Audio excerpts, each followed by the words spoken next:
So here's the thing. Who do you trust to run our country? It's either going to be, according to the polls, Keir Starmer, looking like the likely winner based on the polls, or Rishi Sunak, the current Prime Minister. For years, I know I've touched on this a couple of times before, but for years I kind of longed the UK to do those American-style TV debates. It just never happened. We don't do that daft stuff over here, cried the men in suits over there at the BBC.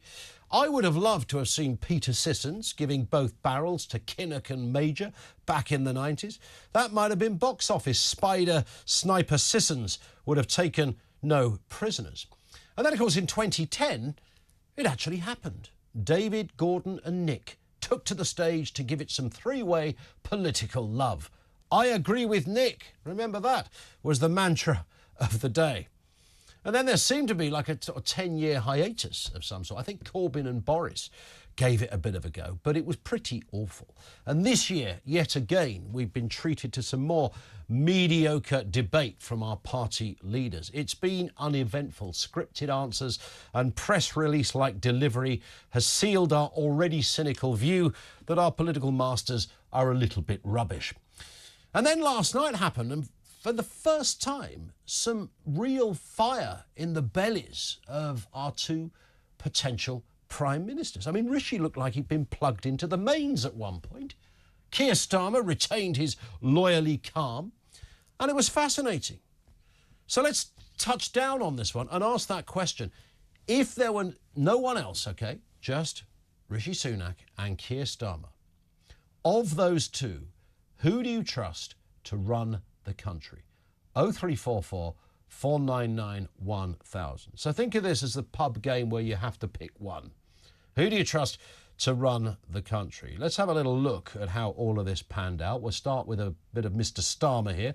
Of course, immigration was a massive focus on this, arguably the most explosive part of the 90 minutes. And here's Keir Starmer criticising Rishi Sunak, claiming that Rwanda is not a deterrent and it's not working.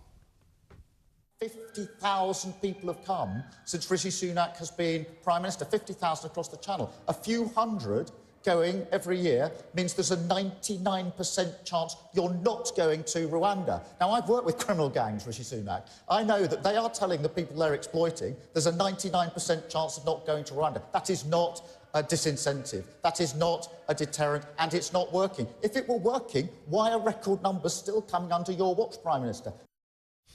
Well, that was Starmer in action. Let's have a listen to the man he was up against, Prime Minister Rishi Sunak, throwing it all back to Keir Starmer and asking how he would deal with the illegal migrant issue.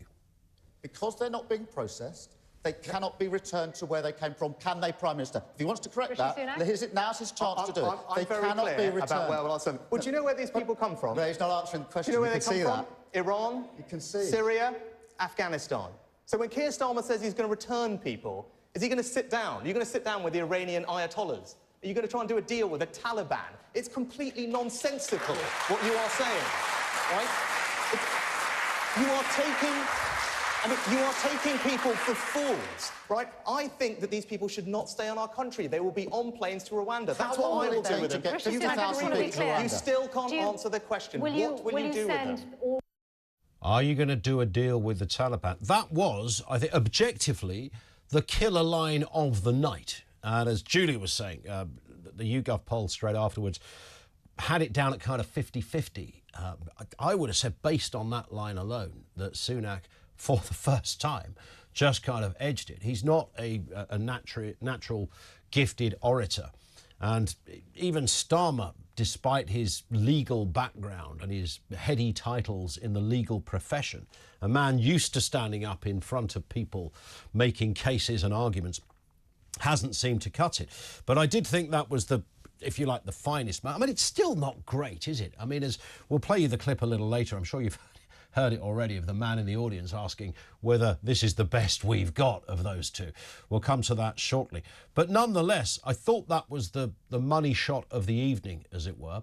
But do you concur with that? 0344 499 1000. I know that our audience here on Afternoons and right across Talk are more politically engaged than most. So I'm talking to a safe group of people by asking that question. Of those two men, who do you trust to run the country? You heard a bit of Rishi there, you heard a bit of Keir there.